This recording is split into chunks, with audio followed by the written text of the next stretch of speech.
Approximately 70 kilometers south of Lethbridge is the town of Warner. Surrounded by farmland and in the shadow of the Sweetgrass Hills, it's home to K-12 Warner School. Okay, and so here, that's a tank that he created. Here's the first helicopter. Corey Makalowski is the vice principal and classroom support teacher. Staging it is one big thing. Since graduating from the U of L's Faculty of Education in 2003, Corey has been an integral part of the school, teaching a long list of subjects to students in almost every grade level. Anywhere from Phys Ed 3-4, Math 5-6, Health 9, Drama 9, Science 10, Comm 20, Bio 20, Social 10, 20, 30, Social 7, 8, 9. Being called on to teach different subjects and grade levels is a fact of life for teachers in rural schools. It's something Corey enjoys.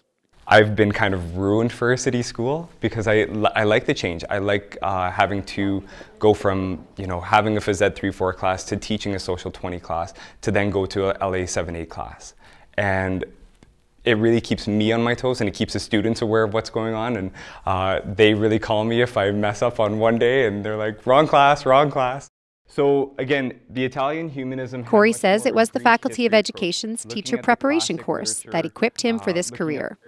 Through its professional semester and field experience programs, he was given opportunities to teach and learn in both urban and rural schools. My Ed 2500 was grade 3 in Gerald Proby in Lethbridge. My grade 4 was my PS1 at L'École Agnes Davidson. My PS2 was in Raymond, so rural setting for grade 7 to 9 drama. And then my final practicum, my internship, was in Claresholm at Willow Creek Composite High School. The university's program also stresses the importance of involving teachers with community, something that's very important, especially in rural areas. In a lot of the courses, we emphasize the importance of community, that it's not just about content and curriculum, it's about working with parents, it's about working with the broader community. How do we bring the community into the schools? How do we work with community? That's definitely part of the coursework.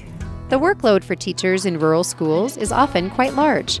In addition to teaching and administration, Corey heads up the drama club. He's also the special education coordinator, works with students on work experience projects, and even pitches in to help with after-hours activities like this school cleanup project involving staff and townspeople. For Corey, the Faculty of Education has prepared him for a long and rewarding career as a teacher in rural Alberta. I wouldn't be here if it wasn't for that program and for those teachers. I'm still very connected with a lot of the profs that I went through school with. Not only because I admire them, but also because I feel like I owe them something because of what they gave me.